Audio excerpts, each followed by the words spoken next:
नमस्कार दोस्तों, good morning.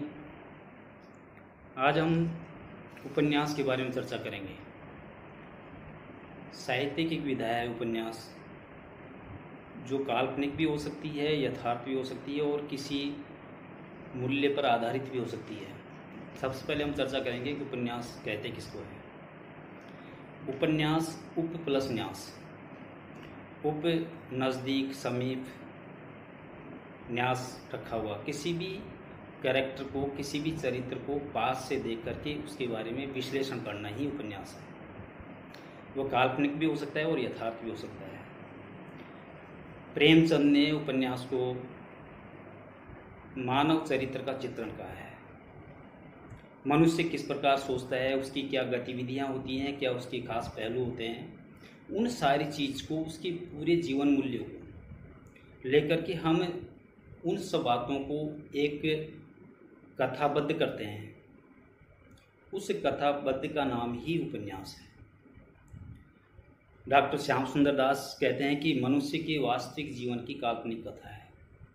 Character कोई भी हो सकता है, राजनेता हो सकता है, कोई पौराणिक होता है, ऐतिहासिक हो सकता है, यथार्थ हो सकता है, काल्पनिक हो सकता है, लेकिन जिस कैरेक्टर की, जिस चरित्र की हम रचना कर रहे हैं किसी चीज़ को लिखने में, इस विधा के अंदर, उस विधा के अंदर शब्दों के माध्यम से उसके वास्तविक मूल्यों का अंकन किया जाता है और वो काल्पनिक होते हुए भी यथार्थ से लगती है। जैसे मान लीजिए कि हम कोई फिल्म देख रहे हैं, फिल्म का कोई कैरेक्टर होता है, पिक्चर का, जब वो पर्दे पर दिखाई जाती है तो जो सामने दर्शक बैठे होते हैं, वो दर्शक उस कैरेक्टर में इस तरह घुल मिल जाते हैं कि कहीं न कहीं अपने आप को ढूंढने की कोशिश करते हैं और वो उस कैरेक्टर के अंदर बह जाते हैं। कोई शब्द, कोई पंक्ति या कोई विचार, उनको ऐसा लगता है कि ये हमारे जीवन से मेल खाता हुआ कोई पहलू है। तो मनुष्य के वास्तविक जीवन का काल्पनिक चित्रण का नाम ही उपन्यास है। भगवत शरण उपाध्याय कहते हैं कि यह आधुनिक युग का दर्पण है। आधुनिक युग का दर्पण कैसे कहा है?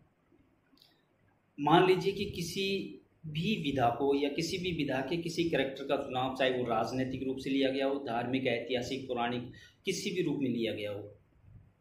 अब उस चीज़ का विश्लेषण तो सभी करते हैं, लेखक क्या करता है? लेखक उस पूरे कैरेक्टर को पहले खुद जीता है और उस कैरेक्टर को जीने के बाद में वो उस कैरेक्टर की काल्पनिक कल्पना करता है और उस कल्पना को अपनी लेखनी के माध्यम से पंक्तिबद्ध करता है।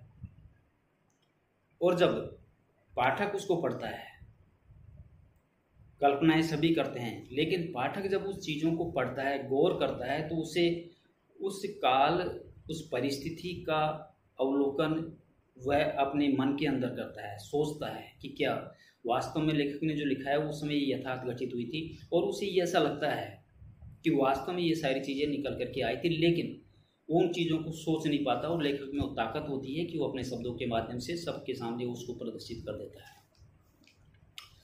अब एक उपन्यास को बनाने के लिए, एक उपन्यास को तैयार करने के लिए उसके क्या क्या पहलू होने चाहिए, क्या क्या तत्व होने चाहिए, किस तत्वों को ध्यान में रख करके वो उपन्यास परिपूर्ण होता है।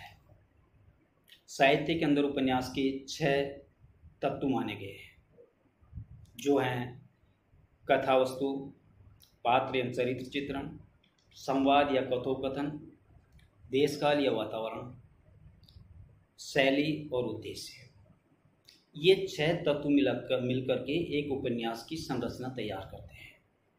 उपन्यास किसी भी तरह का हो सकता है, लेकिन पूर्ण उपन्यास उसे कहा जाएगा ये सारी की सारी चीज़ें उसके अंदर कहीं न कहीं मौजूद हो, तो उस उपन्यास को कहा या माना जा सकता है। अब कथावस्तु, कथावस्तु वह पहलू है जिनके अंदर लेखक अपनी लेखनी के माध्यम से उन कथाओं का संयोजन करता है। तो इसकी जो प्रमुख विशेषताएं हैं, वो विशेषताएं हैं कि घटनाएं एक से अधिक हो सकती हैं उस उपन्यास के अंदर, लेकिन वो सभी घटनाएं एक दूसरे से जुड़ी हुई होनी चाहिए। उपन्यास एक इतनी बड़ी विधा है कि उसके अंदर कैरेक्टर बहुत सारे होते हैं और वो सारे कैरेक्टर कहीं एक दूसरे से जुड़े हुए हैं। कथाएं अनेकें चलती हैं। लेखक एक पात्र को सजीव करता है, फिर बीच में उसे दूसरा पात्र मिलता है, फिर तीसरा पात्र मिलता है, फिर चौथा पात्र मिलता है, फिर अलग अलग पात्रों की अलग अलग कथाएं भी चलती हैं। लेकिन अंत में जाकर के या बीच में कहीं भी उन सारी कथाओं को वो जोड़ता है और सारी कथाएं मिलकर के जो मुख्य पात्र है, मुख्य नायक है उसके साथ जोड़ता हुआ अपने उपन्यास की विधा को आगे पहुंचाता है। कथा इस प्रकार होनी चाहिए एक संपूर्ण उपन्यास के लिए, जिसमें प्रत्येक घटना उस कथा को आगे बढ़ाती चली जाए। ऐसा नहीं कि कहीं बीच में रुकाव हो जाए, पाठक ऊब जाए। कथा में निरंतरता बनी रहनी चाहिए, अनेक कथाएं का गुंफन होना चाहिए और निरंतर आगे बढ़ती रहनी चाहिए। इस कथा का चयन जो उपन्यासकार उस उपन्यास में अपनी जो कथा ले रहा है, वो उसका चयन इतिहास से ले सकता है, पुराण से ले सकता है, किसी की जीवनी से ले सकता है, समसामयिक परिस्थितियों से ले सकता है, या कोई घटनाओं को मिलाकर के उपन्यास तैयार भी कर सकता है। उपन्यास की कथा इस प्रकार होनी चाहिए कि वो वास्तविक लगे। काल्पनिक पात्र गढ़ रहा है, लेखक उनका परिचय करवा रहा है, लेकिन जब पाठक उसको पढ़ता है तो वो कथाएं उन्हें निश्चित रूप से ऐसी लगे कि ये वास्तविक है, ये कहीं न कहीं देखी है, कहीं न कहीं सुनी हुई है। उसमें रोचकता बनी रहनी चाहिए, मनोरंजन होना चाहिए, उसमें उत्सुकता होनी चाहिए, उसमें कौतूहल होना चाहिए। कौतूहल क्यों? जब हम किसी कथा के सूत्र को पकड़ करके आगे बढ़ते हैं, मन में एक जिज्ञासा जागृत होती है कि पता नहीं आगे क्या होगा, और पाठक उस कथा को पकड़ करके, उसकी डोर को पकड़ करके एक कथा से दूसरी कथा, दूसरी कथा से तीसरी कथा, तीसरी कथा से चौथी कथा, और इस तरह वो आगे चलता जाता है। तो वो कथाएं अनेकों अनेक कथाएं होती हुई भी पाठक का मन करता है कि मैं इसको आगे पढ़ूं, इसको आगे पढ़ूं। तो इस तरह कौतूहल वर्धक होनी चाहिए, मनोरंजन पूर्ण उसमें होना चाहिए।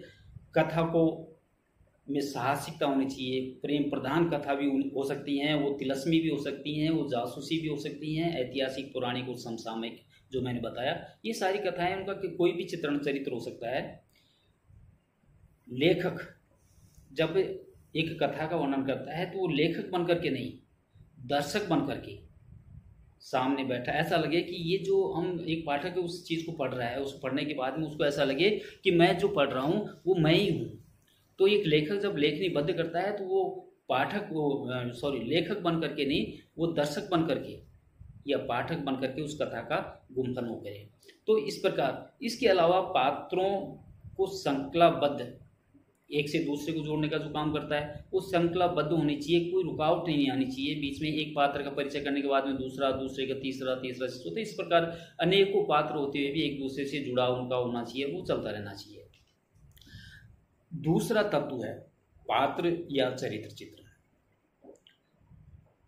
लेखक जब एक उपन्यास की कथा वस्तु तैयार करता है, पात्रों का संयोजन करता है, पात्रों को गढ़ता है, अब उनमें क्या होना चाहिए? पाठक ये चाहता है कि चरित्र चित्रण सजीव, सत्यता या वास्तविकता लिए होनी चाहिए। भले ही कथा काल्पनिक है, लेकिन समसामयिक होगी या पौराणिक होगी या ऐतिहासिक होगी या और किसी भी तरह की हो सकती है, लेकिन वो ऐसा लगे, उनके शब्द गुंफन इस तरह के हों तो उससे ऐसा लगे कि ये कथा निश्चित रूप से वास्तविक है। उनके इस प्रकार के पात्रों का चयन उसे करना होगा। जब वो पात्रों के मुख से कोई बात कहलवाता है तो पात्रों के अनुरूप ही बात होनी चाहिए। मान लीजिए कोई ऐतिहासिक नाटक का या ऐतिहासिक उपन्यास का कोई वर्णन कर रहा है, ऐतिहासिक कोई चीज़ों को ले रहा है, तो उस तरह की भाषा बोली, उस तरह का श्रृंगार, उस तरह का परिवेश, उस तरह की बोलचाल, ये सारा का सारा उस पात्र के अंदर होना चाहिए जिस जगह का वर्णन वो लेखक उस उपन्यास में करना चाहता है। इसके अलावा मान लीजिए कि पात्र 10 या 20 पात्र है, तो सभी पात्रों को समान दृष्टि से लेखक को देखना होगा। कोई भी पात्र कम महत्वपूर्ण नहीं है।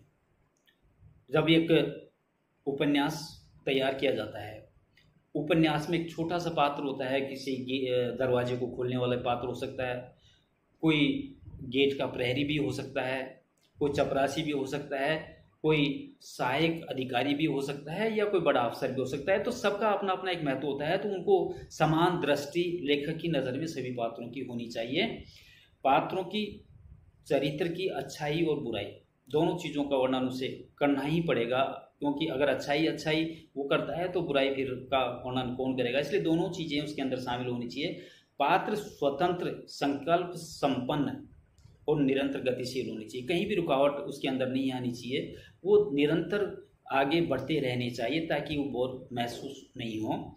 पात्र दो प्रकार के होते हैं। उन पात्रों जो लेखक रचना करता है, या तो लेखक स्वयं उनका चरित्र चित्रण करता है, या पात्रों या अन्य पात्रों के द्वारा एक पात्र का वर्णन दूसरे पात्रों के द्वारा करवाता है। कैसे करवाता है? कहानी या उपन्यास लिखता है, एक पात्र के द्वारा ही दूसरे पात्रों की रचना, उसके बारे में मनोविश्लेषण वो करवा लेता है, या लेखक खुद बैठ करके उन पात्रों की रचना। तो ये दो तरह की विधाएं होती हैं, लेकिन ज़्यादातर स्थिति में वो उपन्यास ज़्यादा सफल होते हैं जो पात्रों के मुख से ही दूसरे पात्रों का वर्णन या निष्कर्ष बताता है।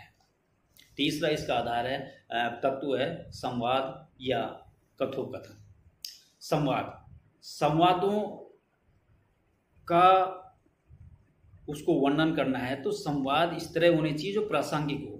अगर ऐतिहासिक पात्र उन्होंने चुने तो उस इतिहास के आधार पर उसका प्रसंग के अनुकूल पात्रों का चयन उसे करना पड़ेगा।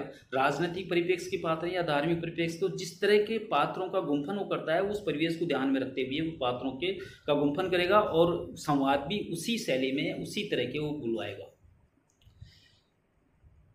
साथ ही पात्रों की आंतरिक मनोवृत्ति जागृत हो या पता चले, संवाद इस तरह के होने चाहिए। कई बार मूक संवाद होते हैं, सामने वाला कुछ पूछ रहा है लेकिन सामने वाले के सामने वाला उत्तर नहीं दे रहा है, लेकिन उसकी मनोवृत्ति ये बता रही है कि ये कुछ कह रहा है। तो इस तरह के संवाद होने चाहिए तो मूक होने के बाद में भी प्रदर्शित हो सके। संवाद चरित्र, स्वभाव, देश, स्थिति, शिक्षा, अशिक्षा आदि के अनुसार, परिस्थिति के अनुसार उन चरित्रों के द्वारा बुलवाने जाने चाहिए। वार्तालाप जितना ज्यादा होगा उपन्यास में, लेखक का काम उतना ही कम होगा, क्योंकि उसको कम लेखनी में बहुत सारी बात कहनी है। अगर बहुत सारी बातें वो अपनी लेखनीबद्ध करता है तो संवादों का औचित्य नहीं रहेगा। संवाद इतने छोटे होने चाहिए और इस तरह के होने चाहिए कि जब पाठक उन चीजों को पढ़ता है तो एक बार वो सोचता है कि ये लेखक, ये पात्र इस बात को कह रहा है, चाहे भले ही वो चुप है। तो इस तरह के संवाद होने चाहिए। लेखक अपनी कलम से कम लिखे और पात्रों के मुख से संवादों को ज्यादा बुलवाए। संवाद किसी न किसी उद्देश्य से बंधे होते हैं। जब एक रचनाकार अपनी रचना करता है, एक उपन्यास बनाता है, तो निश्चित रूप से उसकी एक थीम होती है, उसका एक उद्देश्य होता है। तो उस उद्देश्य को ध्यान में रख करके ही वो उपन्यास की रचना करता है। तो पात्रों के मुख से बोलने वाले संवाद इस तरह होने चाहिए कि उसका जो लेखक का उद्देश्य बताने का वो कहीं कहीं निकल करके सामने आए, उसमें सारगर्भिता हो, उसमें कोई न कोई मतलब छिपा हो। संवाद पात्रों के मनोभावों को, आंतरिक भावों को व्यक्त करने का एक जरिया होता है। तो संवाद इस तरह होने चाहिए कि वो पात्र के अंदर की जो बात है वो पाठक तक पहुंच जाए। इस तरह संवाद उसको बुलवाने चाहिए एक लेखक को। संवाद सरल होने चाहिए, संक्षिप्त होने चाहिए और सांकेतिक होने चाहिए। सांकेतिक का मतलब किसी बात को कह रहा है, बीच में डॉट डॉट डॉट लगा दिया,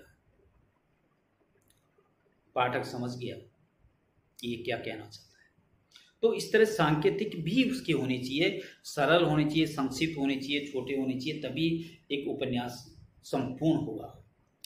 इसी कड़ी में जो अगला इसका तत्व है, देश काल या वातावरण। मान लीजिए ऐतिहासिक पृष्ठभूमि में किसी उपन्यास की रचना की जा रही है, तो वेशभूषा, चरित्र चित्रण, उसके पात्र, उसकी भाषा शैली, उसके बोलचाल इस तरह के होंगे।